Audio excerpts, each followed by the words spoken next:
coração não se turbe. Crede sempre em Deus, crede em mim. Há mansões na casa de meu Pai, e vou preparar-vos um lugar.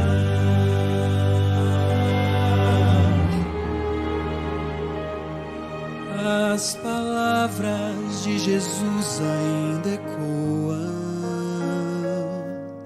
no universo e dentro do meu coração.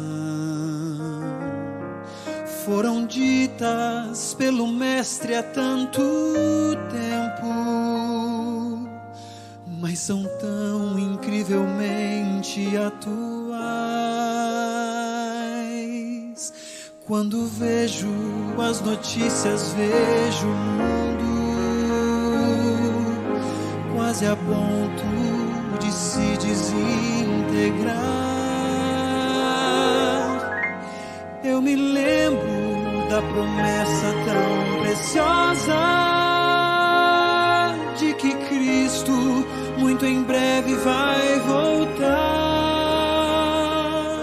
Mas enquanto Ele não vem, sigo esperando. Sigo esperando. Enquanto Ele não vem, sigo com fé. Levanto os meus olhos para o alto. Meu coração me diz, Ele está vindo. E vivo os meus dias pensando, pode ser hoje. Talvez um dia ou dois depois de amanhã. O que importa saber é que Ele volta e vem para recolher os que já são seus.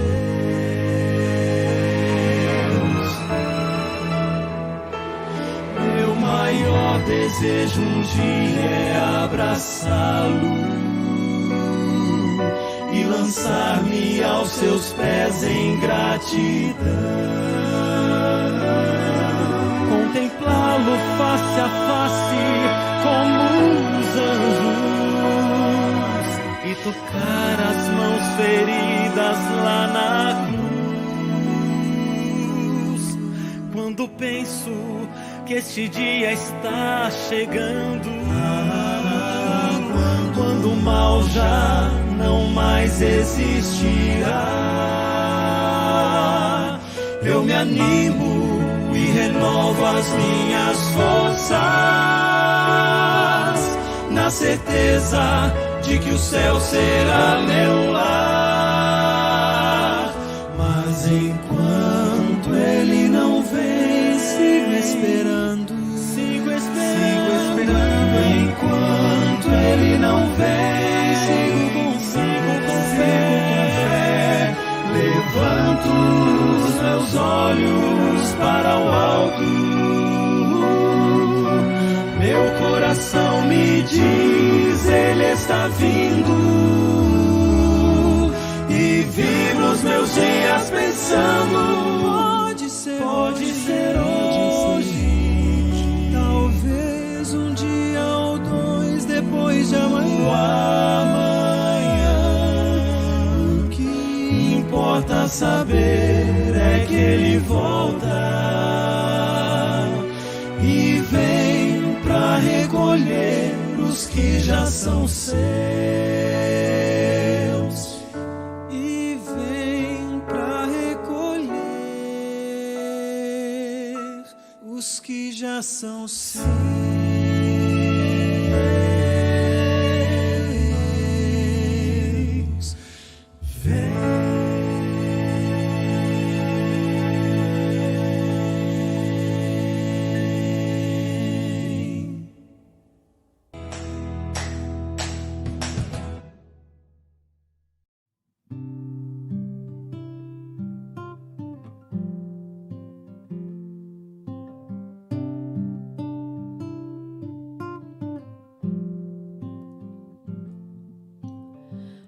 Hoje entregaste tua vida ao Salvador, nele confiaste, ele a fará melhor. Será o teu amparo, rocha, refúgio e fortaleza. Por onde andares não há que temer, pois Deus vai à frente, pronto a socorrer. O caminho não é fácil e poderá sofrer, mas ele venceu o mundo, tu também podes vencer. A graça de Jesus te basta para poderes dizer: quando fraco estou, quando fraco eu sou, em ti sou forte, tudo posso fazer. Não há amor maior que o de Jesus. Ele deixou sua glória pra morrer na cruz. É tão forte, tão precioso, e pequeno eu sou, mas estou aqui, não vou mais fugir. Se ele prometeu, então vai cumprir. Não há amor maior que o de Jesus. Ele deixou sua glória pra morrer na cruz. É tão forte, tão precioso, e pequeno eu sou, mas estou aqui, não vou mais fugir. Se ele prometeu, então vai cumprir. E quando ao céu subir, eu prometi preparar um lugar pra ti. Eis que cedo venho para te buscar, para que onde eu estou, tu possas também comigo estar. Se eu prometi, vou cumprir.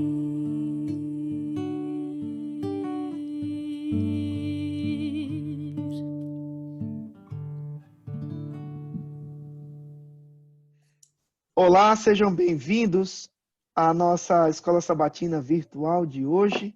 Nós estamos há vários sábados juntos, esse é mais um, mas com certeza será bastante especial, como foram os demais. Hoje nós temos dois convidados especiais. O primeiro deles vem lá do Brasil, da minha cidade de Aracaju, Sergipe, é o pastor Eleazar, que é pastor do distrito do Inácio Barbosa. E também temos aqui conosco a Ingrid, nossa irmã, aqui da comunidade de Amsterdã. Portanto, Ingrid, eu vou pedir para você, por bondade, que antes de começarmos essa lição, cujo tema é por que a interpretação é necessária, por que interpretar a Bíblia é necessário, eu gostaria de pedir que você nos leve ao Senhor em oração. Amém. Feliz sábado a todos. Mais um sábado que a gente está aqui online. Vamos orar juntos. Curvemos nossas frontes. Senhor, meu Deus, muitíssimo obrigada por mais um sábado em Tua presença, por podermos guardar o Teu santo dia em paz e podermos, mesmo em meio a essa quarentena, termos acesso à Tua palavra. Por favor, venha nos abençoar o pastor Eleazar, o pastor Tiago e a mim, para que possamos comentar essa lição e trazer um pouco de luz a todos os nossos irmãos nesse dia. Esteja conosco, é o que te pedimos e te agradecemos desde já, em nome de Jesus. Amém. Muito bem, gostaria de agradecer o convite feito pelo pastor Tiago para estarmos juntos, estudando a lição, na verdade, recapitulando a lição da Escola Sabatina. E fico muito feliz de compartilhar, então, deste conhecimento que nós tão bondosamente conquistamos ao longo desta semana por intermédio do nosso Deus. E a lição tem como título Por que a interpretação ela é necessária? Por que que é tão necessário essa questão da interpretação? Eu quero começar o nosso estudo contando uma pequena ilustração. Na verdade, uma história que aconteceu comigo, de fato. Eu estava numa cidade aqui no sudoeste da Bahia, por nome Brumado, e visitando uma pessoa e falando sobre a Bíblia, nós tocamos em alguns assuntos que eram doutrinários, falamos sobre a lei de Deus, e a pessoa ouviu todos os argumentos, não tinha assim, uma resposta que pudesse contradizer o que estava escrito, mas então ela disse assim, olha, eu não concordo com essa interpretação. Eu disse, mas a interpretação ela está fora do escopo bíblico, ela está fora daquilo que nós poderíamos considerar uma interpretação saudável, ela é alegórica, é uma interpretação assim, equivocada. Ela disse, não, eu aceito tudo isso aí que você falou, mas o Espírito Santo ele fala comigo no meu coração, então eu não preciso da interpretação. O Espírito Santo já disse no meu coração que isso daí está errado. Eu, por exemplo, não preciso guardar o sábado. Eu posso guardar um outro dia. Por quê? Porque o Espírito Santo ele fala diretamente comigo. Fala diretamente comigo. Então, para que eu preciso dessas interpretações todas? E aí eu fiquei pensando, disse, puxa vida, existem algumas pessoas que são, de fato, assim, não é? Algumas pessoas que elas acham que não precisam de uma hermenêutica, de uma interpretação bíblica, de um estudo aprofundado da Bíblia. Não. Se eu tenho o Espírito Santo falando no meu coração, ele vai me dizer o que eu preciso saber e está tudo certo. Eu não tenho necessidade de usar ferramentas para interpretar o texto bíblico. E aí nós caímos em vários enganos. Então, a lição, eu acredito que ela vem, nesta semana, nos ajudar neste sentido. E ela já faz a sua introdução demonstrando que existem, por exemplo, diversos gêneros. Não é? A Bíblia, por exemplo, ela tem o gênero parabólico, né, que são as parábolas. Ela tem o gênero profético. Ela tem textos narrativos, prosaicos, textos poéticos. Então, se eu pego um texto que é um texto profético e quero interpretar ele como um texto literal, narrativo, eu vou ter uma dificuldade.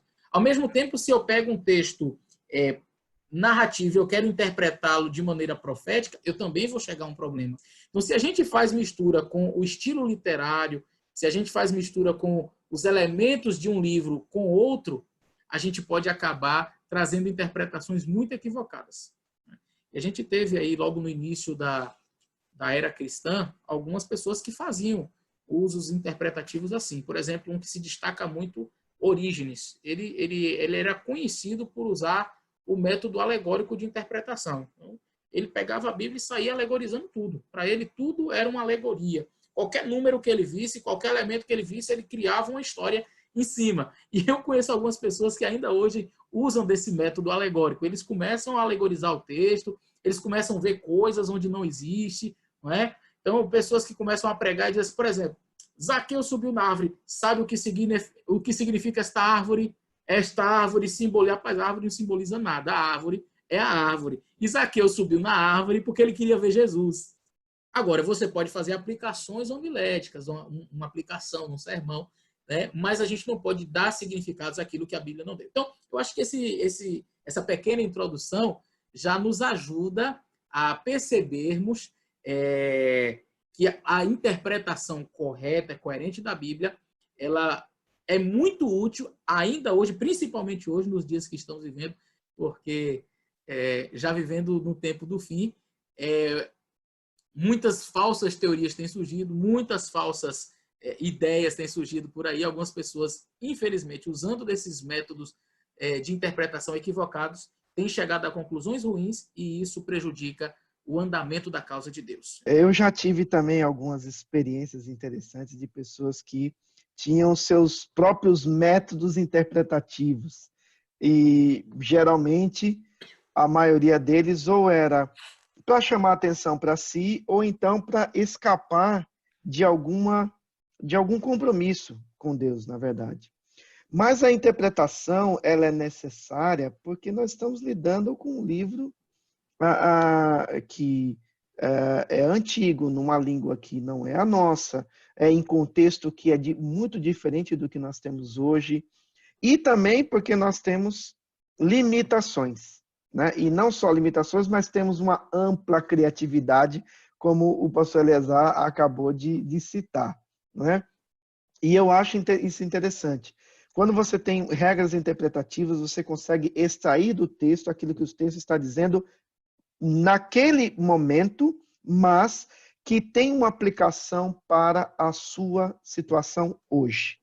Então, o que nós fazemos na Bíblia é, quando é uma orientação direta, não tem muito o que fazer, você já pega claro. Mas quando é uma questão que envolve um contexto particular, e nós precisamos entender o contexto, a aplicação, como é que aquilo se aplicou lá e como é que se aplicaria hoje, então as regras são de interpretação bíblica, elas são extremamente úteis, e como são.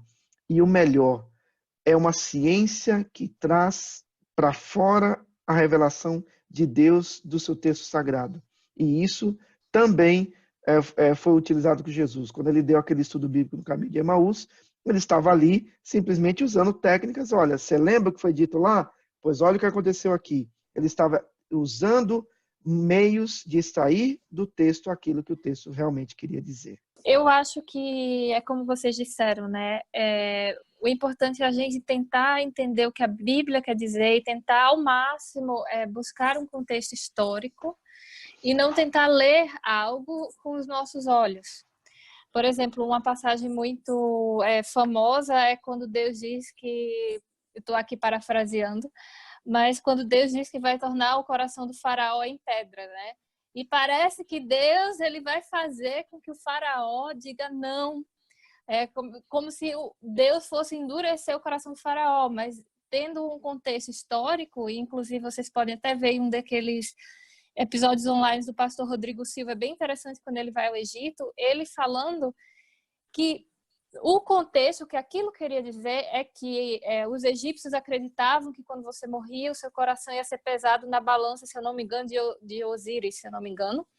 E a balança e o coração tinha que ser mais leve do que uma pluma. Quando o faraó fazia muita coisa errada, na hora de mumificar, eles tiravam o coração e colocavam uma pedrinha assim, bem leve, para quando fosse pesado não se achar nada ruim, né? Porque o peso não é o peso físico, é o peso de achar coisa ruim dentro. Então, quando Deus falava aquilo, ele não queria dizer que ele iria fazer o faraó endurecer. Ele apenas estava dizendo que o coração do faraó já estava endurecido, era apenas uma expressão da época. Então, é importante a gente tentar também trazer um pouco esse contexto histórico, porque, por exemplo, hoje em dia a gente diz, eu estou morto de cansado, mas vai que daqui a 100 anos o pessoal vai ler, mas como é que uma pessoa morta pode ficar cansada, né? Não vai fazer mais sentido. Eu acho, Ingrid, que até ampliando um pouquinho essa ideia do Dr. Rodrigo Silva, há uma expressão hebraica muito interessante, e aí a gente já entrando nessa questão de cultura que você abordou, no português, nós diríamos assim, quando o indivíduo está querendo fazer uma coisa errada, vamos imaginar aqui o cidadão querendo pegar um racha, não é? Pegar o carro, sair em alta velocidade, você diz assim, olha, não faz isso. Isso vai te prejudicar. Você pode bater o carro, você pode matar alguém, você pode morrer. Não, mas eu vou porque é legal, porque dá emoção. Mas não faz, não, mas eu vou. E aí você insiste, a pessoa, não. Você insiste, ele, não, eu vou. Aí você chega e diz assim, tá bom, então vai. Vai, então. E aí depois, se acontecer alguma coisa ruim, não vem dizer que eu não te avisei. Quando a gente diz assim, tá bom, então vai, é porque eu quero que ele vá? Não. Quando a gente diz assim, tá bom, então vai. Então vai lá, pega o teu racha. É como se eu tivesse... não é que eu estou ordenando que ele vá, é como se eu estivesse dizendo, eu não quero que você vá, mas já que é a sua vontade, no hebraico, na cultura hebraica, como é que eu diria isso? Não é como no português, tá bom, então vai. No hebraico, você falaria essa expressão da seguinte forma, tá bom, eu te farei ir. É assim que nós falaríamos na língua hebraica, tá bom, eu farei com que você vá. E aí você vai, então, a ideia, quando Deus diz assim, endurecerei o coração do faraó, é tipo assim, o faraó ele já estava com o coração bem duro, e aí as insistências, faraó, deixa meu povo ir, não, tá bom? Você quer ficar? Então, eu farei com que seu coração fique endurecido. Em outras palavras, você quer ficar com o coração duro? Então fique. São culturas diferentes, linguagens que na nossa cultura nós falaríamos de um jeito e na outra cultura se fala de outro jeito. Mas vamos partir então para a questão das pressuposições. Quando a pessoa ela vai para o texto bíblico, ela naturalmente vai com as suas pressuposições. Essas pressuposições, elas são história de vida, elas são baseadas em contextos culturais. Então, uma pessoa que nasce, por exemplo, em uma tribo africana e que esteve, por exemplo, longe, ou uma tribo indígena aqui no Brasil e esteve distante da civilização, quando ela pega o texto sagrado para ler, ela vai ter certas pressuposições que o indivíduo que nasceu em São Paulo, Nova York, Amsterdã, não terão. As percepções que alguém destas cidades terão do texto bíblico, as influências que elas tiveram, serão diferentes daquele que cresceu em outra cultura, em um outro contexto. Então, o meio onde você cresceu, as influências que você sofreu na escola, dos familiares, tudo isso está incrustado em você de maneira que quando você pega o texto para ler, essas pressuposições elas saem, elas saltam e elas podem influenciar positiva ou negativamente o texto. De maneira que é importante, quando nós formos ao texto bíblico, observarmos o que ele está dizendo para nós e não o que eu quero que o texto diga para mim.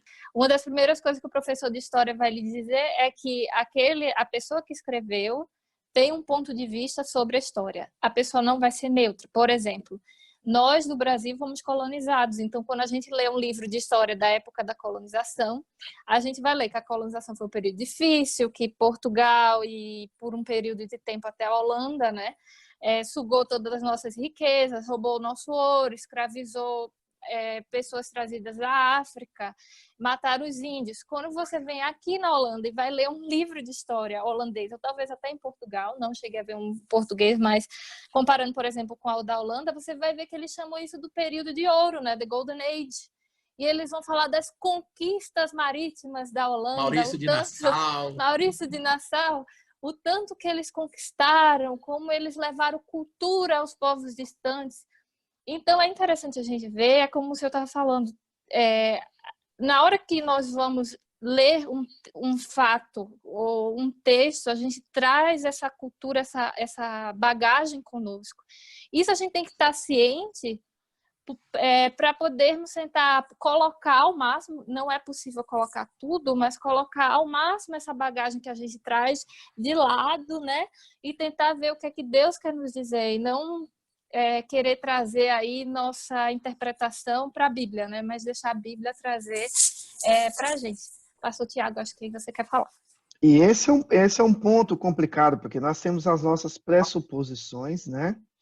Que, como todos falaram, elas são baseadas em algumas situações, algumas experiências, por exemplo, na cultura, na criação, na família, no período, no tipo de país.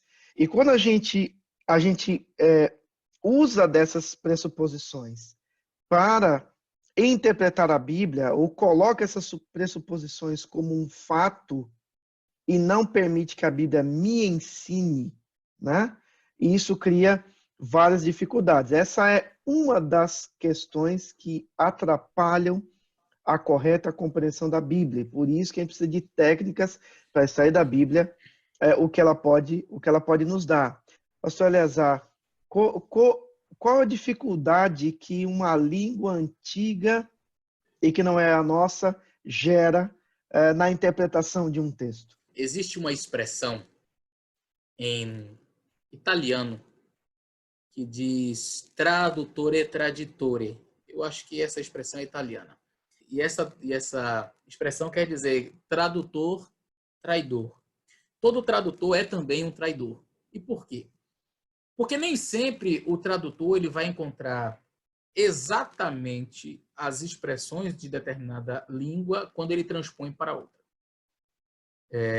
E essa questão das línguas bíblicas é uma questão que eu particularmente sou apaixonado, eu amo a língua hebraica, de paixão mesmo, estudo muito sobre esse assunto. E eu vou dar alguns exemplos assim na Bíblia de maneira bem rápida para a gente entender sobre essa questão. Mas para nós que falamos o português, vocês sabem que a palavra saudade não existe em outra língua no mundo. A palavra saudade, ao que me consta, só existe na língua portuguesa. E aí, mas quer dizer que nos outros países as pessoas não sentem saudade? Sentem, mas elas expressam isso de outra forma. Então, por exemplo, você vai dizer em inglês que você tem saudade de alguém, você não diz, você não tem um nome para isso, você tem uma expressão, I miss you. Eu sinto sua falta, se fosse traduzir literalmente para o português. Mas nós pegamos esse sentir falta de alguém e materializamos isso em uma palavra. Então, toda vez que alguém vai traduzir, por exemplo, um texto do português para o inglês, e eu disser assim, poxa, eu estou com saudade de fulano. Não existe essa palavra em inglês, saudade. Então, a pessoa que traduzir vai ter que colocar esta frase, eu sinto sua falta, o fulano estava sentindo falta desta outra pessoa. Quando a gente vai para o texto bíblico, a gente precisa entender que o hebraico, ele tem aí, o hebraico bíblico em torno de 5.000 até 8.000 palavras, 8.000 vocábulos. Aí você diz assim, é muita coisa. Não, não é. Para você ter uma ideia, a língua portuguesa tem em torno de 230.000 palavras. Então, você tem, com isto, sérias dificuldades, porque você tem um vocabulário curto para expressar muita coisa. Então, raramente você vê verbos de ligação na língua hebraica. Tudo isso fica subtendido. Eu vou dar um exemplo bem rapidinho para vocês. O salmo mais conhecido da Bíblia, o texto mais conhecido da Bíblia, Salmo 23. O Senhor meu pastor, nada me faltará. É assim que a gente lê na língua portuguesa e em várias outras línguas. Mas se você for olhar no hebraico, literalmente está assim, Adonai, Roi, Lo, Ersá. Adonai, o Senhor, Roi, meu pastor, Lo, não, Ersá, faltará. Se fôssemos traduzir literalmente, seria o Senhor, meu pastor, não faltará. E aí o tradutor ele olha e diz, não faz sentido. Então o Senhor é o meu pastor, ele colocou já o verbo de ligação. Lo, não, mas também pode significar nada. E nada me faltará. Aí alguém pode chegar e questionar, dizer, poxa, o Senhor é meu pastor. Eu acredito em Deus como meu pastor, mas está faltando. Faltou dinheiro, está faltando saúde, está faltando, sei lá. E aí você pode ter N coisas faltando, você questionar, mas o Senhor é meu pastor, como é que está faltando? A tradução literal do texto talvez forneça luz para essa questão. O Senhor, meu pastor, não faltará. Quem não faltará? A maioria dos linguistas entende que nós temos um sujeito elíptico aqui, um sujeito oculto. A ideia seria de que o Senhor, meu pastor, não faltará. Quem não faltará? O Senhor. O Senhor, meu pastor, ele não me faltará. E aí tem uma diferença gigantesca. Eu dizer que o Senhor é meu pastor e nada me faltará, é muito diferente de eu dizer, o Senhor é meu pastor, ele não me faltará. Eu posso não ter tudo, mas se ele não me falta, eu estou bem. Eu não preciso ficar preocupado. Percebe? A questão da tradução. Eu volto nela, mas antes eu queria passar a palavra para a Ingrid. Temos que lembrar que essas línguas que a Bíblia foi escrita em línguas muito antigas, que não só faltavam alguns vocabulários, como faltava até acentuação ou pontuação. Quando Jesus diz ao ladrão, né, que, por exemplo, aqui eu estou lendo uma versão que diz, e Jesus respondeu, eu afirmo a você, hoje você estará comigo no paraíso. Isso leva muitas igrejas a acreditar que quando a gente morre, o espírito sobe e fica com Deus, porque Jesus disse que hoje aquele homem estaria com ele no paraíso. Só que a gente esquece que esse grego ele não tinha pontuação. Então, esse hoje apenas está no lugar errado, porque se a gente for ler o hoje como uma entonação, que é usada inclusive por Jesus várias vezes, né, durante o Evangelho, como se fosse assim, hoje eu lhe digo, ele está trazendo uma entonação à frase dele, né? É como se a gente dissesse, eu lhe digo isso verdadeiramente. Então, hoje eu afirmo a você, você estará comigo no paraíso.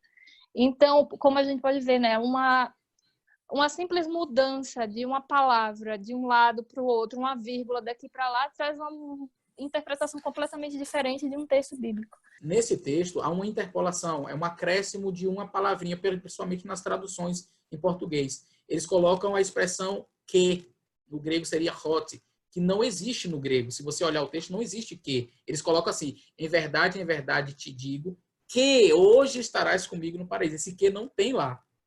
Não existe esse que. Então, na verdade, está assim, em verdade te digo, hoje estarás comigo no paraíso. Literalmente está assim. Então, você colocando a vírgula no lugar certo, a coisa faz sentido. Mas, falando sobre a cultura, até que ponto a cultura ela é importante no processo interpretativo? Eu quero ler um texto escrito por Ellen White com relação aos escritos dela, que eu acredito que podem ser aplicados ao texto bíblico.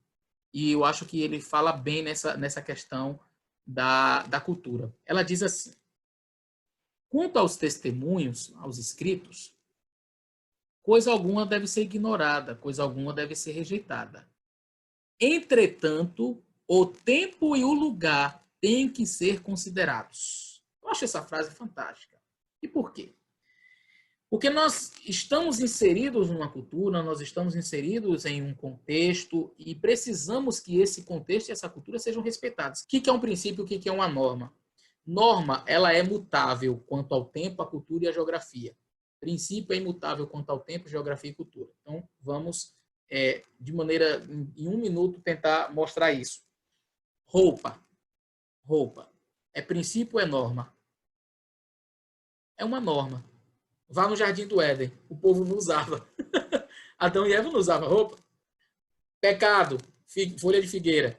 Aí Deus traz pele de animais. Você chega a Idade Média, a turma usando aquelas roupas compridas. Não é verdade? Você chega hoje, o homem paletó e gravata, a mulher saia, camisa. Quer dizer, mudou com o tempo.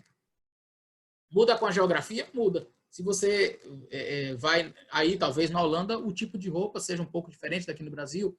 Em alguns lugares, como na Escócia, por exemplo, os homens usam não é saia, eles chamam kilt, mas é uma espécie de indumentária que parece muito, assemelha-se muito a uma saia. Cultura muda também com a cultura, muda com a geografia. Aqui muitos africanos, eles têm suas roupas típicas, né?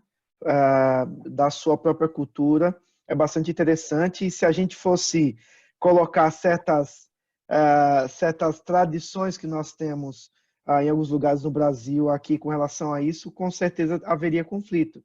Exatamente por isso.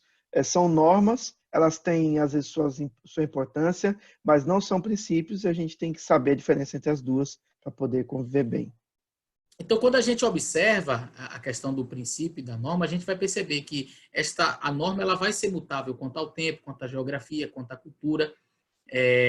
A gente observa que essas mudanças elas ocorrem. Então, a norma ela não é estática. Agora, existe um princípio. Por exemplo, dentro dessa questão da roupa que nós avaliamos, qual é o princípio? Modéstia cristã. Então, morando aqui no Brasil, o que é modesto? Modesto é eu vestir dessa forma. Mas morando na África, morando na Europa, qual é a forma modesta?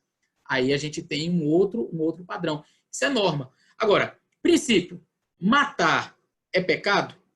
Hoje você pode dizer para mim que é. Mas há 1000 anos atrás era. E daqui a 1000 anos, se Jesus não voltar, era. Vai ser também. Então não mudou com o tempo. Adulterar é pecado? É. Há 1000 anos atrás, hoje, daqui a 1000 anos, se Cristo não voltar, o sábado é o dia do Senhor. Há 4000 anos atrás era o dia do Senhor? É. Hoje é. Se Jesus não voltar daqui a 1000 anos, continuará sendo. Você vai perceber que os 10 mandamentos são princípios. Eles não mudam, eles são inalteráveis quanto ao tempo. Não importa o tempo. Não importa, não, mas eu não preciso guardar o sábado não, porque eu estou aqui no Japão e você está no Brasil, aí é diferente. Não, você pode estar no Japão, no Brasil, onde você quiser, o sábado continua sendo o dia do Senhor. E não importa a cultura. Não, mas a minha cultura é diferente da sua, a minha cultura é africana, a minha cultura é europeia, eu não preciso guardar o sábado aqui. Precisa sim, você precisa guardar o sábado em qualquer parte do mundo. Então você vai perceber que a cultura, o tempo e a geografia não vão alterar o que é princípio. Então, dentro disso, a gente pode fazer um resumo de que a cultura, que é aquilo que nós estamos vendo aqui, ela não deve sobrepor a Bíblia. Entretanto, deve ser considerado o tempo e o local em que a cultura, em que a Bíblia foi escrita. E essa cultura, que era a audiência imediata da Bíblia, ela tem certa influência. Então, você vai ver que certos textos eles são muito aplicáveis a determinadas culturas, a cultura daquela época. Agora, os princípios que estão por detrás da Bíblia, eles são para todos os povos, em qualquer cultura, em qualquer época, em qualquer geografia, levando-se sempre em consideração este aspecto que eu mencionei. E quanto ao grande problema da natureza pecaminosa, como a natureza pecaminosa, como ela afeta a nossa compreensão? Podemos confiar na nossa própria consciência ao interpretar a Bíblia? Essa é uma boa pergunta. A Bíblia diz: enganoso é o coração do homem mais do que todas as coisas. Quem o conhecerá? Maldito o homem que confia no outro. Então, por aí a gente já vai percebendo que o ser humano não é um padrão confiável de interpretação da Bíblia. Quando nós nascemos, nós já nascemos, como disse o salmista, em pecado. Em pecado fui gerado, em pecado me concebeu a minha mãe. Então, essa é uma condição do ser humano. E, naturalmente, que esta condição do ser humano de ser pecador, ela pode influenciar negativamente na hora de interpretar a Bíblia. Por quê? Porque nós, como já vamos ao texto com os nossos pressupostos, nós corremos sério risco de aplicar ao texto aquilo que a gente quer e não se desvencilhar deste tipo de pensamento por causa de uma coisa: o orgulho. Então, é muito difícil quando você pega o texto bíblico e alguém diz assim: olha, mas isso aqui está errado. O orgulho vai fazer com que... Não. Então quer dizer que eu não sei estudar a Bíblia. Então quer dizer que eu não sei ler a Bíblia. Então quer dizer que só você sabe interpretar a Bíblia. Percebe? E aí algumas pessoas começam a olhar para o texto bíblico com esse olhar de orgulho, de altivez, e isso vai prejudicar na parte final a forma dele interpretar. Por isso, é muito importante, e a lição vai deixar muito claro isso, que nós nos desvencilhemos do orgulho, do engano próprio, da dúvida, que nós nos afastemos disso quando formos ao texto. Pastor Tiago. Não, e não só isso, temos também o problema de nossos próprios desejos e gostos pessoais, né? Então, muitas vezes algumas pessoas rejeitam a verdade bíblica, não porque ela não tenha ficado claro, mas igual o jovem rico, né? Jesus falou: está te faltando alguma coisa, você é apegado ao dinheiro. Vamos abrir mão disso aí e vem me seguir e você vai ter essa caminhada comigo. E aí ele ficou triste, não, peraí e tal, e ó, escapuliu e sumiu da história. Então, nossos desejos, nossos gostos pessoais, nossos caprichos também são empecilho para uma correta interpretação da Bíblia, né, Ingrid? O que você pode me dizer sobre isso? Não, totalmente, né? A gente vive num mundo que tudo é baseado no que a gente sente, no que a gente... Se não consegue sentir, não está certo, nada é mais com base no que pensamos, né? E isso, para um cristão, não deveria ser o caso. A gente tem que tentar sair um pouco dessa parte cultural do sentir e trazer mais para o pensar. Porque quando a gente traz para o pensar, a gente se conecta mais com Deus, o que soa até um pouco discrepante no mundo em que vivemos, né? Em que a gente pensa que não vou ficar mais perto de Deus se eu sentir. Então, eu acho que a lição dessa semana nos traz esse desafio, né? Tentar trazer ao máximo o raciocínio para o nosso estudo. E não só basear no pensar, no abrir a Bíblia e eita, eu senti esse verso aqui, ó, falou comigo hoje. Então, claro que há momentos que isso é importante, mas não é para ser uma regra diária, né? Obviamente, como você está falando, o nosso culto ele precisa ser racional, ou seja, eu preciso ter a noção do que eu estou fazendo e por que eu estou fazendo. Porque se você, que está me vendo agora, que já tem anos ou nessa caminhada cristã, ou que está começando agora, entenda uma coisa, o sentimento ele vai trair você em várias vezes. Né? Nem sempre o que você sente que é correto. Né? Às vezes, por conta da natureza caída, você vai ser levada para uma tendência diferente daquilo que a Bíblia orienta. Então, é aí que entra a racionalidade de você e eu ter se dizer: Senhor, eu quero que o Senhor me diga qual é a sua vontade nesse quesito. E a Bíblia é especialista nesse ponto. Às vezes você não vai encontrar uma resposta tão fácil. Você vai ter que cavar. mas é nessa procura que você cresce. Então, é nesse sentido que a racionalidade com as técnicas corretas, elas nos ajudam a sair da Bíblia a verdade e seguir a verdade se nós temos compromisso com o Senhor. Não é, pastor Eliezer? Sem dúvida. Olha, eu acredito, eu até falava com um jovem acerca disso hoje, e ele falava para mim, pastor, não estou mais sentindo assim Deus na minha vida e tal. E eu disse para ele, filho, a religião ela é muito mais racional do que sentimental. Você não precisa sentir Deus, você precisa saber Deus. Você não precisa sentir que Deus está com você, você precisa saber que Ele está com você. Mesmo que você não sinta, mesmo quando você não esteja sentindo, ora, Cristo na cruz ele estava sentindo a presença do Pai. O pecado era tão grande que ele não sentia, e ele disse o quê? Ô Pai, se for possível... Perdão, isso aí foi no jardim do Getsemane. Na cruz ele disse, Pai, por que me desamparaste? Ele não estava sentindo. Por que o Senhor me abandonou? Mas ele sabia que o Pai estava. Então, assim, a religião ela é muito mais racional. E essa questão do sentimento, ela é tão perigosa, porque leva a uma teologia que se desenvolveu aí, principalmente depois da alta crítica, uma teologia neopentecostal se desenvolveu nas últimas décadas aí de 70 em diante, você vai encontrar a teologia do encontro. E que diz a teologia do encontro? O indivíduo ele pega a Bíblia, e para ele a Bíblia não é a palavra de Deus, ela contém a palavra de Deus. Isso é um perigo tremendo, porque o que a teologia do encontro diz? O indivíduo vai abrir a Bíblia. Aí ele lê um texto aqui, aquilo que Ingrid disse, não, ele leu, puxa, rapaz, Deus falou comigo aqui, então esse texto aqui passa a ser sagrado. Esse texto, ele se tornou sagrado, ele se tornou a palavra de Deus porque falou ao meu coração. Mas se eu li aqui, não me disse nada, eu li, mas então aqui agora já não foi a palavra de Deus. Então a palavra de Deus, ela torna-se palavra de Deus de acordo com o meu gosto pessoal, de acordo com a minha vontade, com a minha necessidade. Percebe o perigo?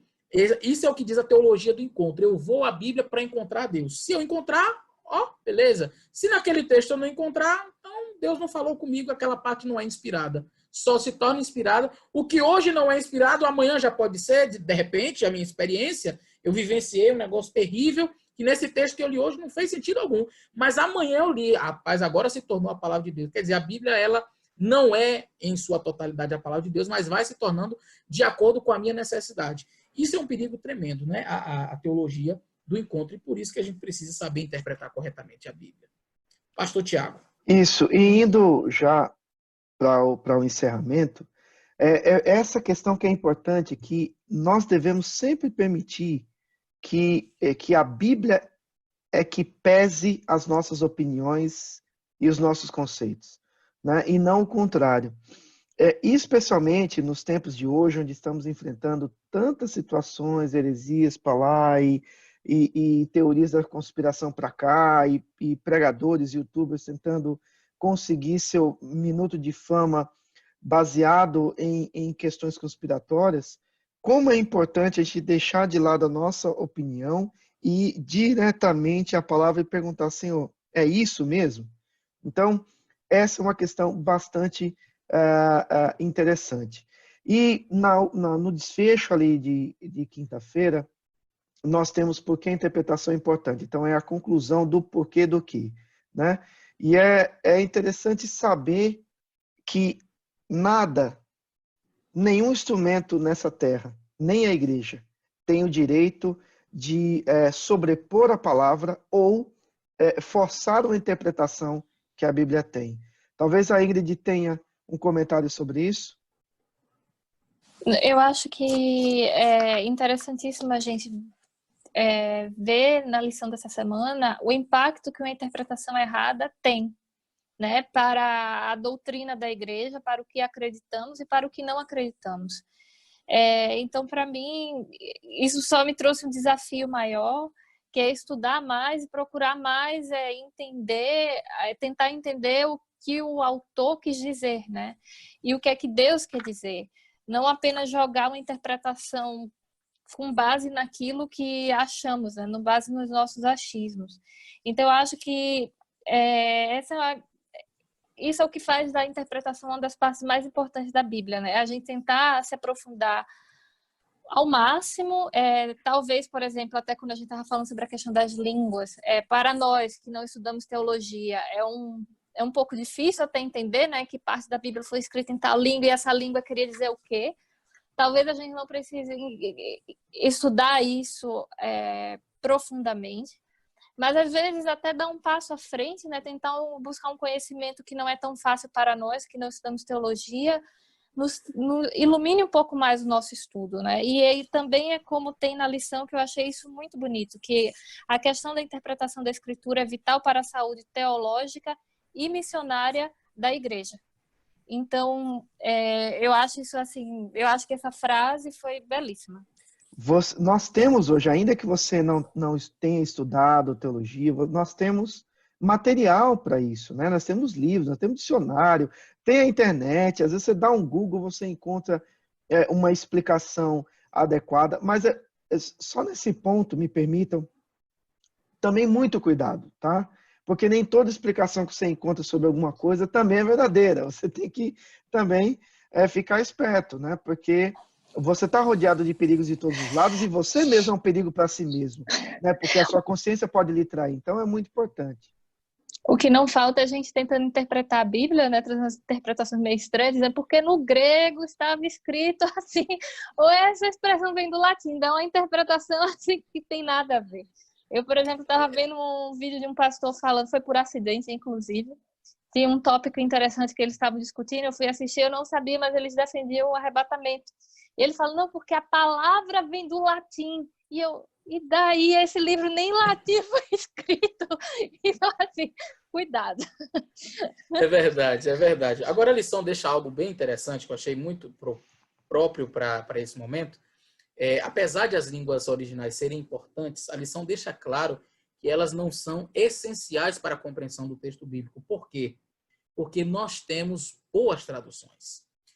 Os mais de 5.500 manuscritos, nós temos em torno de 5.700 manuscritos só do Novo Testamento. Então, o trabalho, inclusive eu estou dando aula para uma turma de Moçambique sobre crítica textual no Novo Testamento, e quando a gente analisa os milhares de manuscritos que existem, esse trabalho da crítica textual e os muitos que existem do Antigo Testamento, nós temos a possibilidade de fazer um texto final muito interessante. Então, mesmo que você não entenda grego e hebraico, claro, se você puder avançar no estudo, é ótimo, porque você tem uma visão mais ampla. Mas não quer dizer que o não conhecer o grego e hebraico vai fazer de você um ignorante na palavra de Deus. Não. Você tem o auxílio do Espírito Santo e você tem uma boa tradução. Com relação ao porquê que esses tantos manuscritos são importantes, justamente porque se você tem várias cópias ou trechos antigos de uma mesma narrativa, você pode encontrar ali e depurar aquele texto, encontrar nas repetições o que é o texto original e o que talvez foi a empolgação de alguém colocando algum acréscimo, etc. e tal. Então, hoje nós temos um texto muito depurado, um texto muito fiel ao original escrito pelos autores bíblicos inspirados. E é por isso que essa ciência que trata do manuseio das cópias bíblicas antigas, isso nos ajuda hoje a ter a certeza que nós estamos segurando a palavra de Deus. Pastor Tiago, inclusive existem manuscritos não bíblicos que têm muito menos cópias e com uma distância do original muito maior e que são considerados confiáveis. Esse trabalho chama-se ecdótica ou crítica textual. Esse trabalho da ecdótica, de fazer a comparação, de pegar, você tem 5.700 manuscritos para comparar. O manuscrito mais antigo do Novo Testamento está em torno de 100 anos do original. Quer dizer, praticamente a primeira, a segunda cópia. É muito próximo do livro original. Você tem um trecho do livro de João, o Papiro 52, que é praticamente da mesma época de João, quase. Então, quando você começa a fazer o comparativo das milhares de cópias que existem, você observa que, poxa, todas elas têm praticamente o mesmo texto. E aí você tem um texto bíblico final, apurado, bom, e você pode confiar.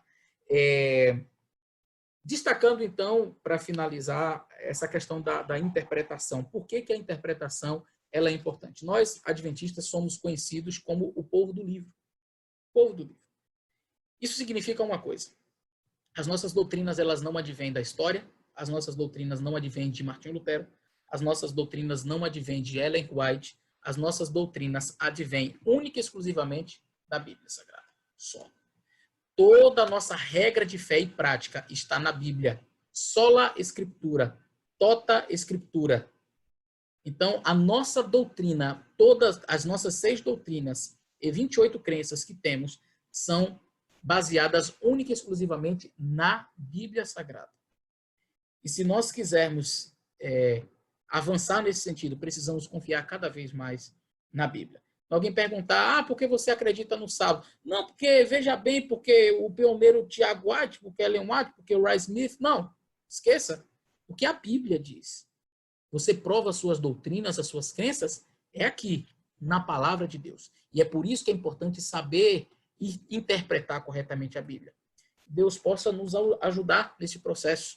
Possamos sempre ter em mente que a Bíblia é a única e exclusiva palavra de Deus para os nossos dias eternamente, e devemos sim buscar como fonte de regra, de prática, de interpretação, sempre a Bíblia Sagrada.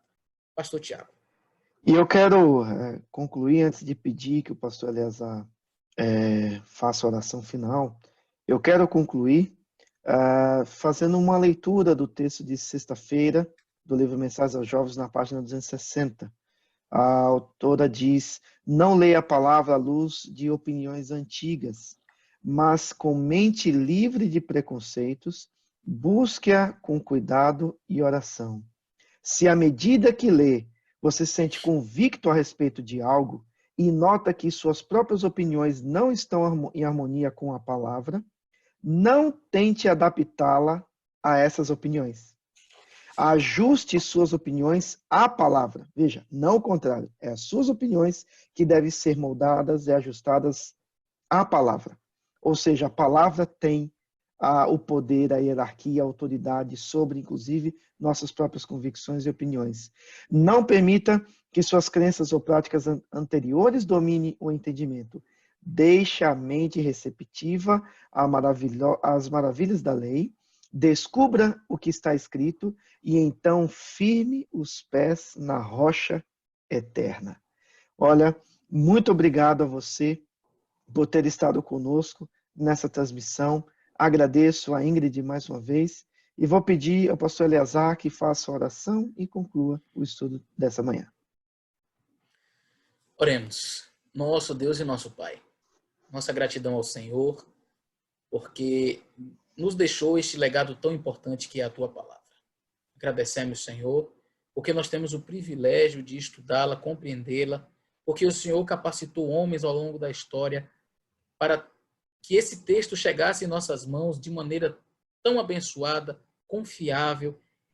E agradecemos ao Senhor porque nós temos também o privilégio de não somente estar com esse texto em mãos, mas compreendê-lo com a iluminação do Teu Espírito Santo.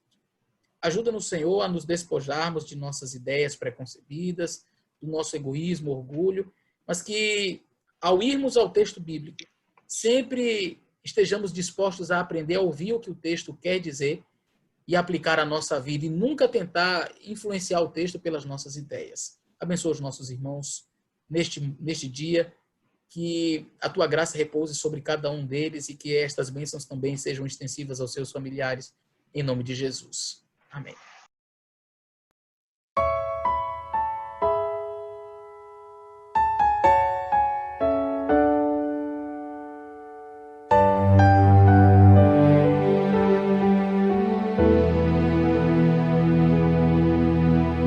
Posso imaginar sua dor e seu sofrer. Posso ver em seu rosto o sangue a escorrer. Quanta humilhação, quanto desprezo, não consigo entender.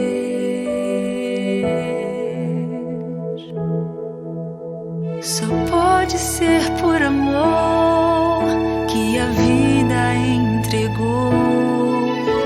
Só pode ser por amor que a glória rejeitou. Como não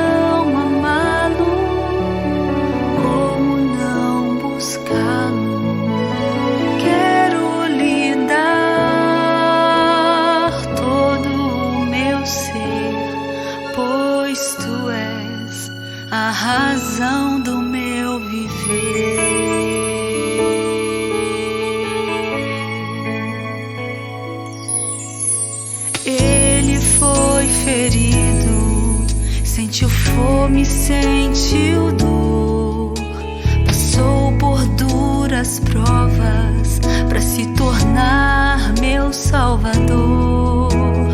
Quero agradecê-lo, quero me entregar e para sempre estarei a te adorar. Só pode ser por amor que a vida entregou. Só pode ser por amor que a glória rejeitou. Como não amá-lo? Como não buscá-lo? Quero lhe dar todo o meu ser, pois tu és a razão do meu viver.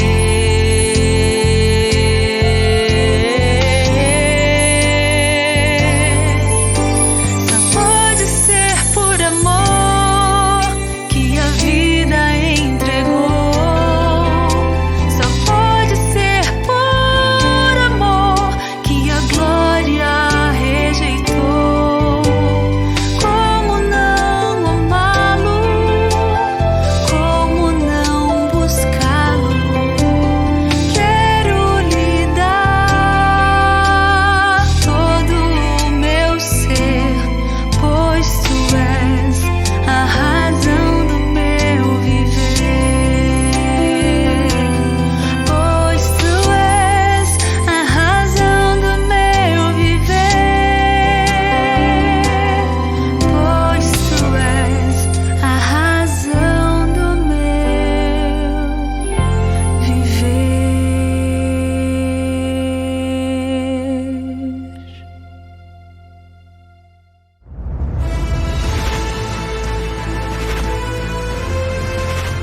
Provai e vede.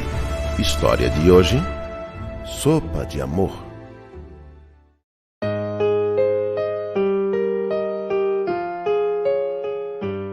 Muitas pessoas precisam de uma oração, outros precisam do alimento, outros precisam de um remédio, outros precisam do ombro amigo. Às vezes, as pessoas precisam só que a gente vai na casa dela, dá um pouquinho de atenção para ela, dá um sorriso e mostrar que você conhece Jesus e quer apresentar esse Jesus para ela. Sou adventista há muitos anos e sempre procurei ajudar as pessoas. Sempre trabalhei de doméstica e foi nessa época que eu adquiri a depressão e através dessa depressão foi vindo mais outras doenças, diabetes, pressão alta, problema de coluna, tireoide. E aí eu procurei trabalhar. Como também eu era doméstica, cozinheira, eu pedi a Deus para usar o meu talento para que eu pudesse ajudar as pessoas. Eu ganhei um fogão, ganhei a panela, me encadastrei no Mesa Brasil e eles começaram a me fornecer os alimentos e eu comecei a fazer o sopão beneficente. Toda sexta-feira eu já faço comida pensando nas pessoas, que vai ter alguém carente na igreja, aí eu convido uma por uma para vir na minha casa, elas se alimentam e depois eu oro com elas e aí começa um lance de amizade cada vez. Durante todo este tempo eu sempre apoiei os comportores dando alimento, os Caleb, os evangelistas que vêm trabalhar aqui nessa região. E como fruto deste trabalho, já tivemos época de nós batizar mais de 20 pessoas. Até pouco tempo atrás, nós tínhamos uma estrutura péssima de cozinha e uma área muito ruim para distribuir as sopas. Mas recentemente, recebemos uma grande ajuda de empresário e da Igreja Adventista para reformar a nossa cozinha do sopão. As pessoas que vêm buscar o sopão aqui é pessoas da região e de outros bairros também. Tem pessoas que vêm quase 13 quilômetros buscar, mas porque a necessidade é grande, vêm de bicicleta, outros vêm de carroça, mas vêm buscar e eu sirvo aqui todos porque Deus tem abençoado.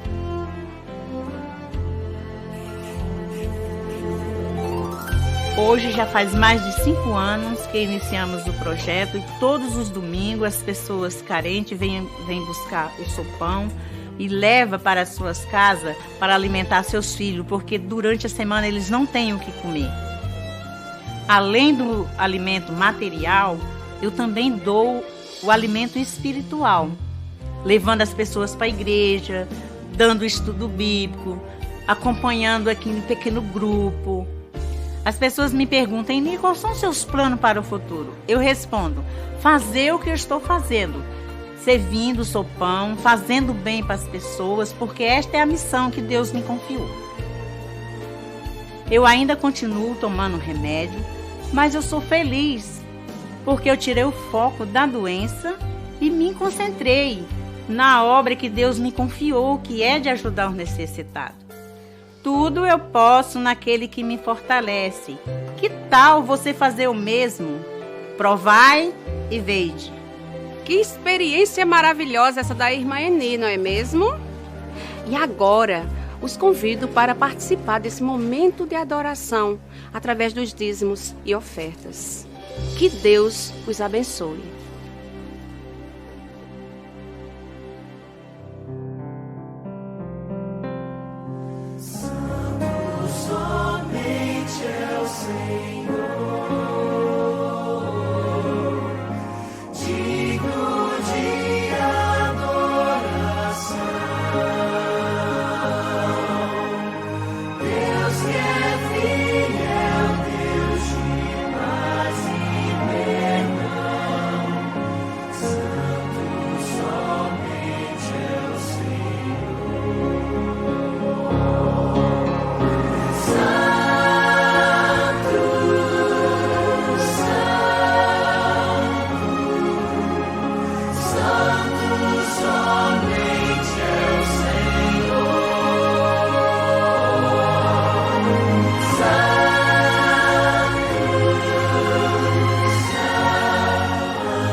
Obrigado por tudo que tu fizeste por nós. Amamos muito. Beijinhos. Oi, pessoal. Estou desejando Dia das Mães para todas as mães do mundo.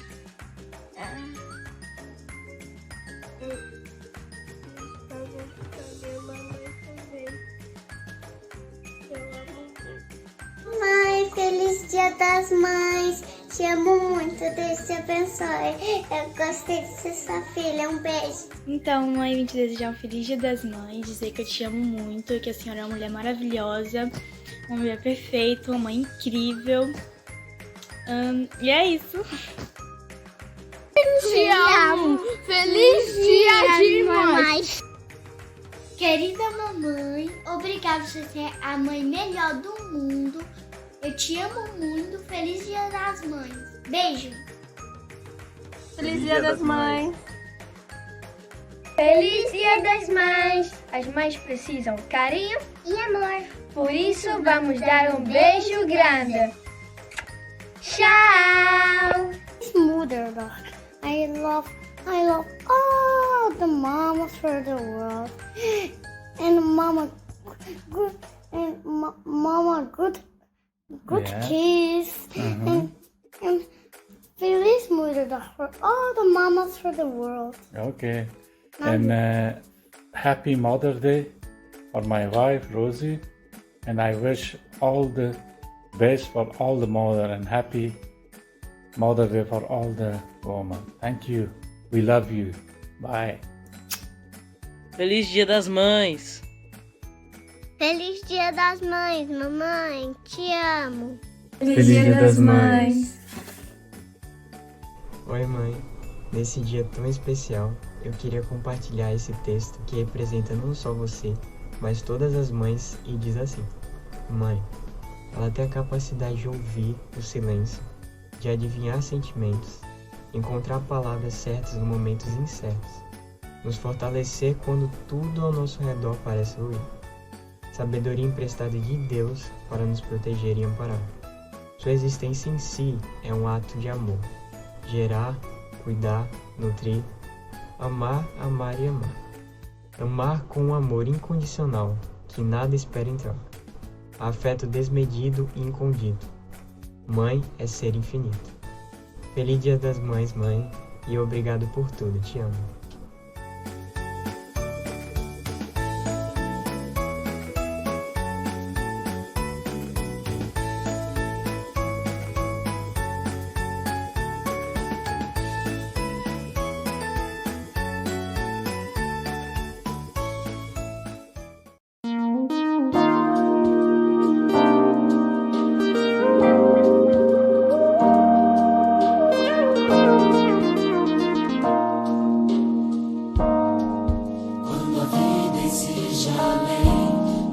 Que eu posso dar quando as lutas se transformam em batalhas, e quando chega o meu limite e começo a naufragar, eu logo chamo por seu nome, pois eu sei, em minha frágil embarcação está o Senhor das ondas. Está o Senhor dos ventos, está o Senhor do mar. E quando não tiver mais forças, Ele se levantará. E mais uma vez, o mar vai se acalmar.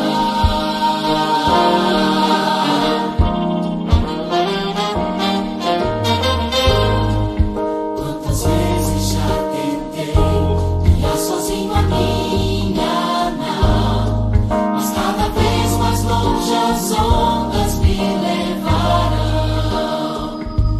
Em meio à cruel tormenta, Cristo estendeu sua mão e logo veio a calmaria. E paz, em minha frágil embarcação está o Senhor das ondas. Está o Senhor dos ventos, está o Senhor do mar. E quando não tiver mais forças, Ele se levantará. E mais uma vez, o mar vai se acalmar.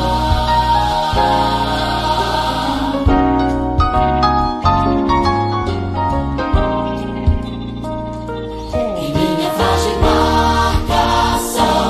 está o Senhor das ondas, está o Senhor dos ventos, está o Senhor do mar. E quando não tiver mais forças, Ele se levantará. E mais uma vez, o mar vai se acalmar.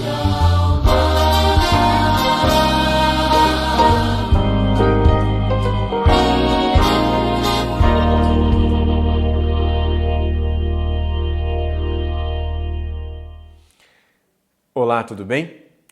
Para mim é uma alegria poder me dirigir a vocês através deste vídeo. Enquanto nossas igrejas estão fechadas devido à pandemia da Covid-19, para mim é um privilégio poder participar deste momento com vocês da Igreja Adventista de Amsterdã. Um agradecimento muito especial ao pastor Tiago, que fez o convite. Me senti muito honrado. Muito obrigado, pastor, pelo privilégio de poder participar juntamente com você e da sua igreja desse momento especial. Conta-se uma lenda antiga que já foi publicada em vários livros, que talvez você até já conheça. Conta essa história de um homem que estava fazendo uma viagem e ele se perdeu em um deserto. Ele estava morrendo de sede já, o calor estava muito intenso, e até que caminhando pelo deserto ele encontrou uma cabana abandonada. Essa cabana já estava sem telhado, sem janelas, já bastante destruída pelo vento e pelo sol. E ele se aproximou da cabana e percebeu de que dentro da cabana não tinha nada para saciar a sua sede. Foi então de que, olhando um pouco mais ao longe, ele percebeu de que havia ali uma bomba d'água manual daquelas antigas, já bastante enferrujada e aparentemente ligada a um poço.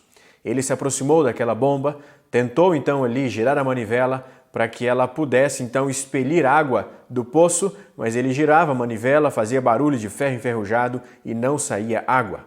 Então ele percebeu de que do lado do poço tinha ali então um jarro, e esse jarro estava tampado com uma rolha, e do lado do jarro então havia um bilhete que dizia assim: você tem que ligar a bomba com toda a água desse jarro, meu amigo. PS, certifique-se de encher o jarro de novo antes de sair. Ele tirou então a rolha que tampava aquele jarro e percebeu de que o jarro estava cheio de água até praticamente a tampa. E então ele ficou num dilema. Ele estava morrendo de sede.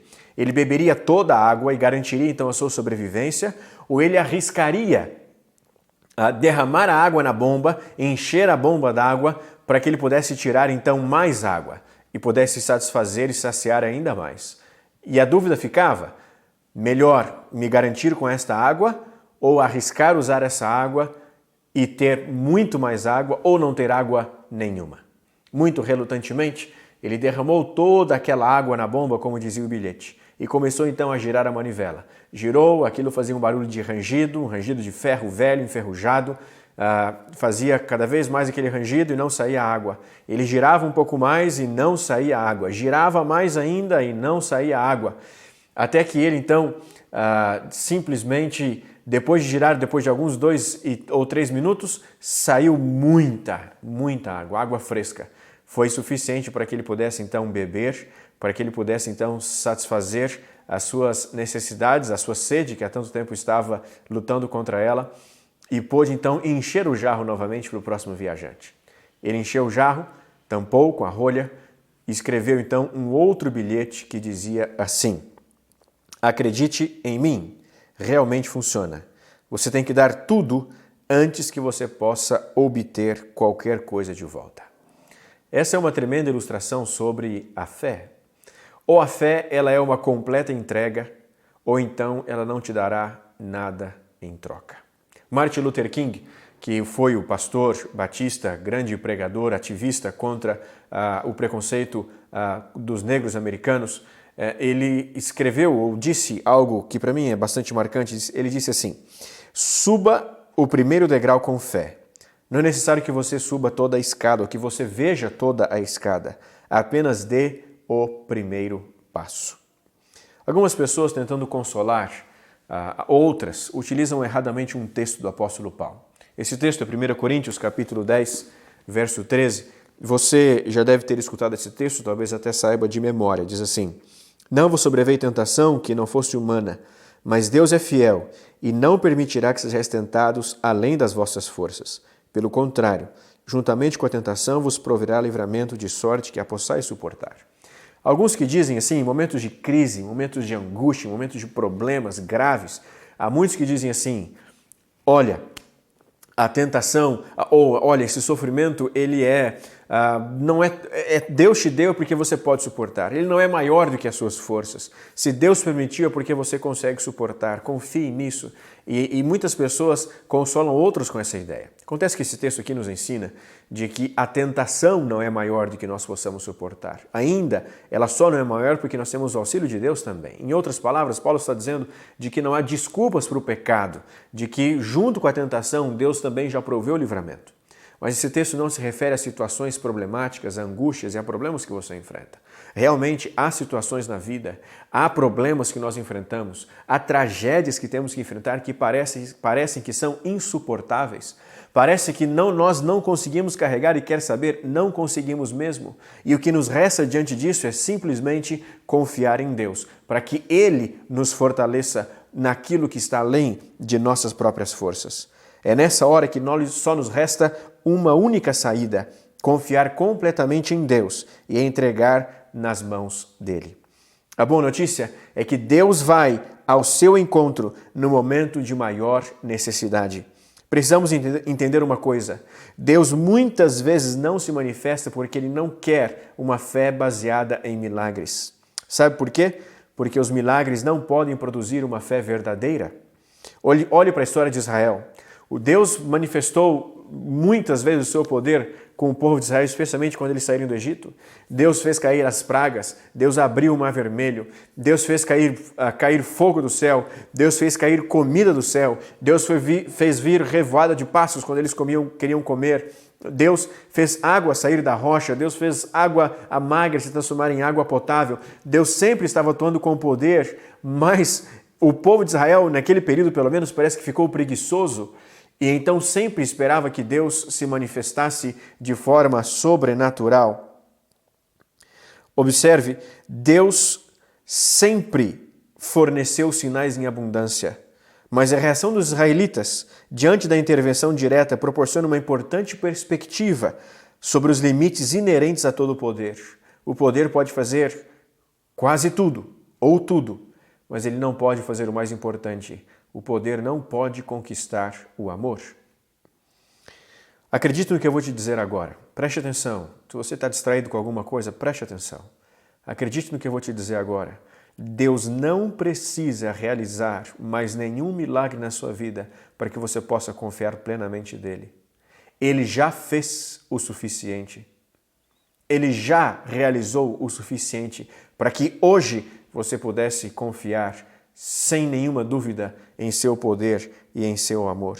A fé que Deus espera é baseada inteiramente no amor e não em recompensas. Por isso eu digo hoje, mais uma vez para você, confie em Deus. Se você chegou no seu limite, confie nele. Nós precisamos aprender a confiar em Deus mesmo quando nós não sentimos. Crer nele mesmo quando ele não faz sentido.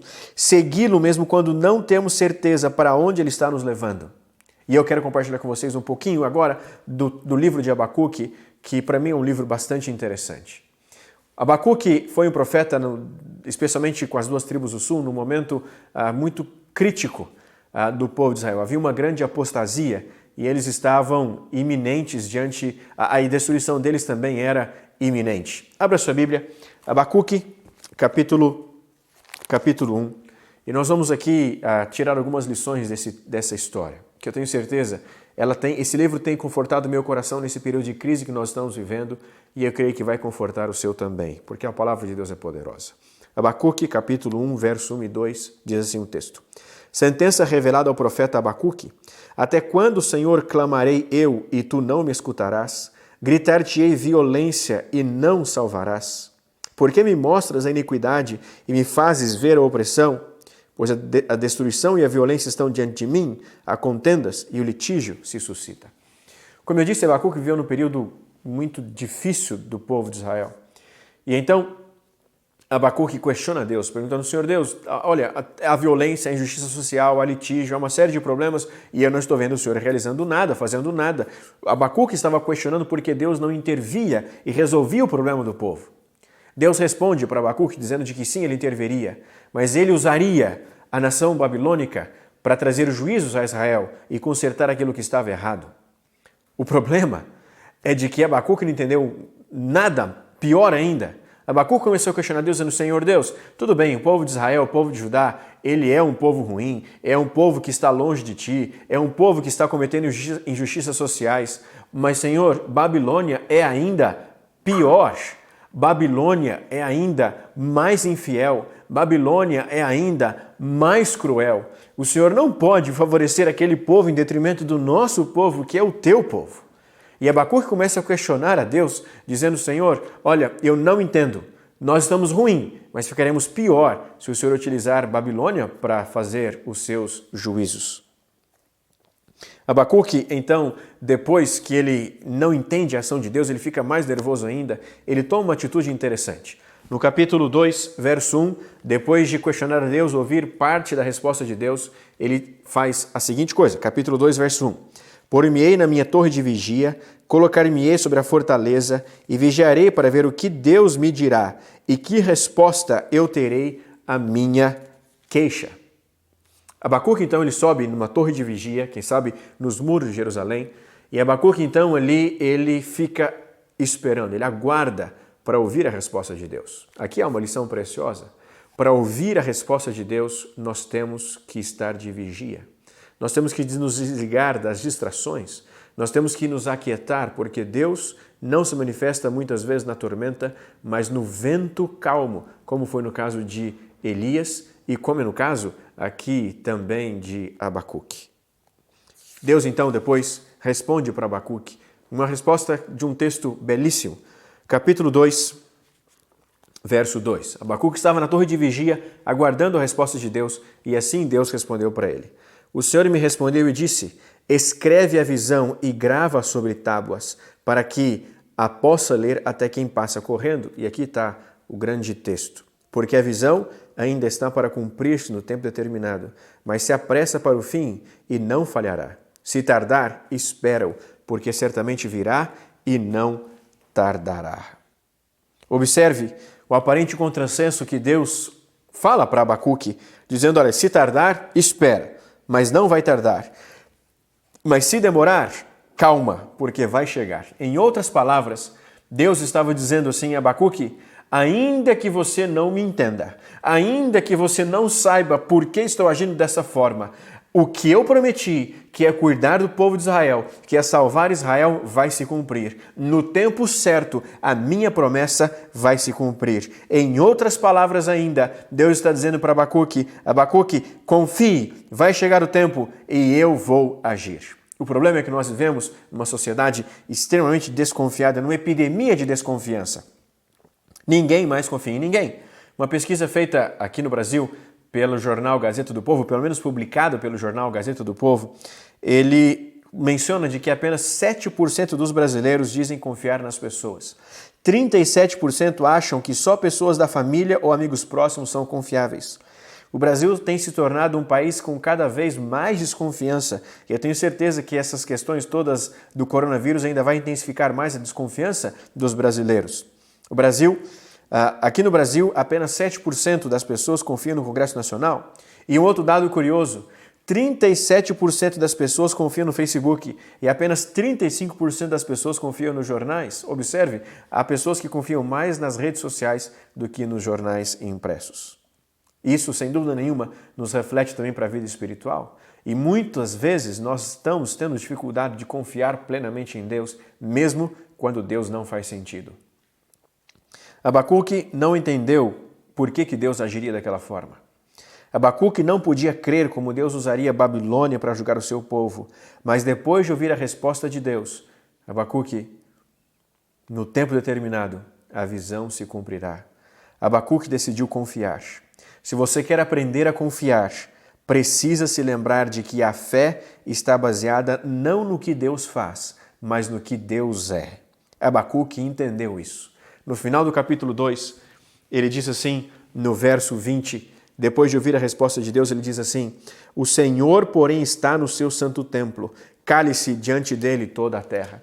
Abacuque está dizendo de que, ainda que ele não entendesse como Deus atuaria, ainda que ele não entendesse os mistérios de Deus, Abacuque estava dizendo de que Deus está no seu santo templo. Deus está sentado no trono do universo e Deus está no controle de todas as coisas. Deus está no templo, Deus está no controle de tudo e por isso nós devemos confiar. Você não precisa entender a ação de Deus, você precisa apenas confiar. A fé verdadeira é quando você não tem mais nada a se apegar e estende os seus braços para alcançar a Deus. Mas aqui vai a boa nova. Quando somos forçados a confiar, Deus frequentemente reforça suas promessas e nos lembra da sua presença. Pode ser por uma palavra, por um sussurro, pela palavra de Deus, através de uma pessoa, ou simplesmente por crer pela fé de que Ele está conosco. Ele deixa claro de que Ele não está ignorando nossas necessidades, especialmente nos tempos difíceis em que vivemos. Pode ser através de uma série de mensagens, dos cultos que você está assistindo, Deus sempre está dizendo para você, ei, confia em mim, deixa comigo, porque eu sei que eu estou fazendo. Oswald Chambers, um comentarista já tradicional da Bíblia, ele escreveu assim, fé é confiança deliberada no caráter de Deus, cujos caminhos nem sempre você pode entender. Lembre-se, pela fé, Noé construiu a sua arca, salvando a sua família. Pela fé, Abraão e Sara tiveram um filho, apesar da sua velhice. Pela fé, José venceu a traição, a escravidão, a prisão, falsas acusações para salvar o Egito e também Israel.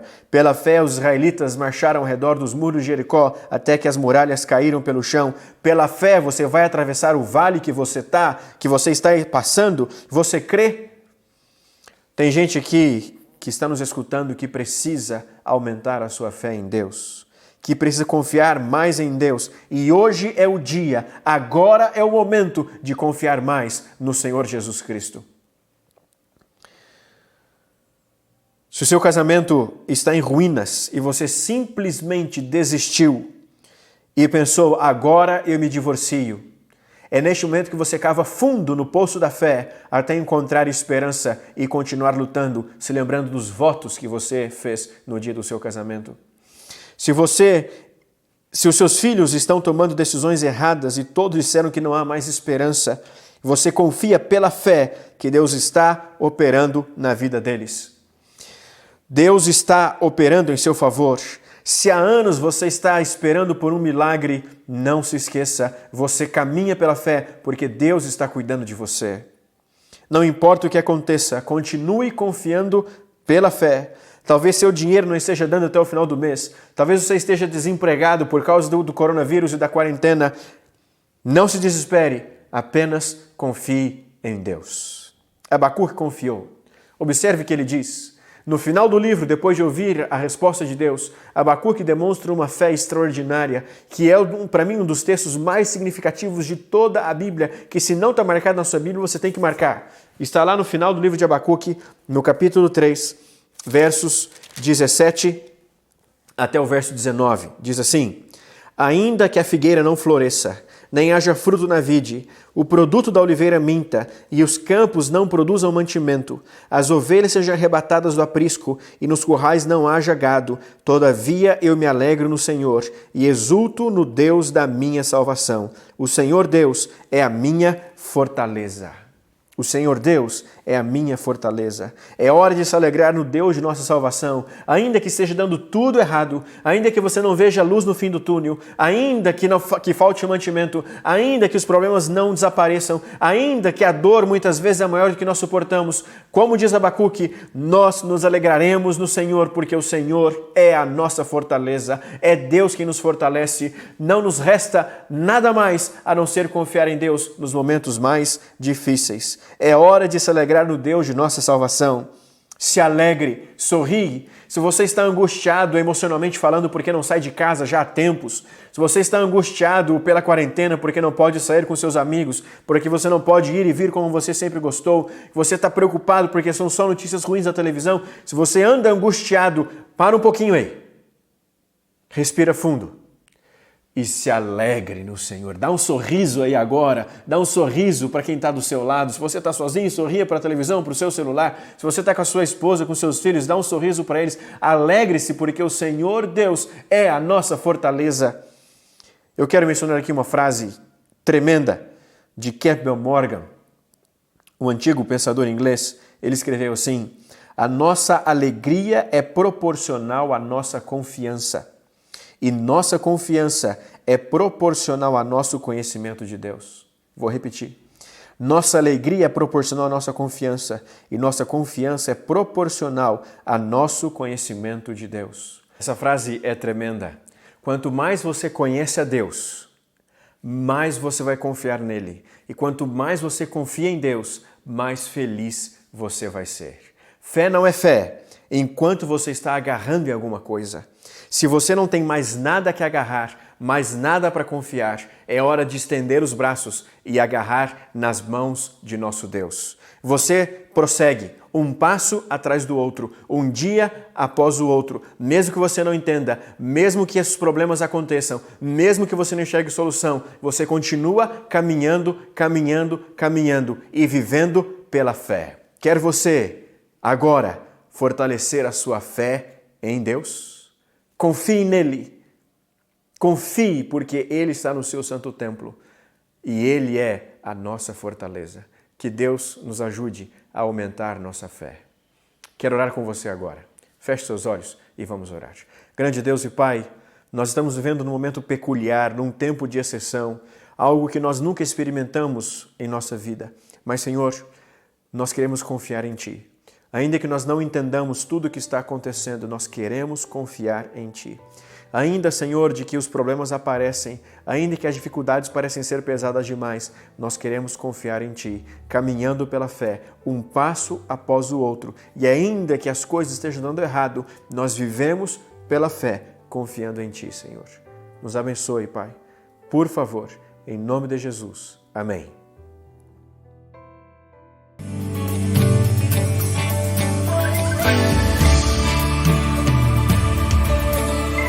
Já estamos prontos para cantar o hino da libertação.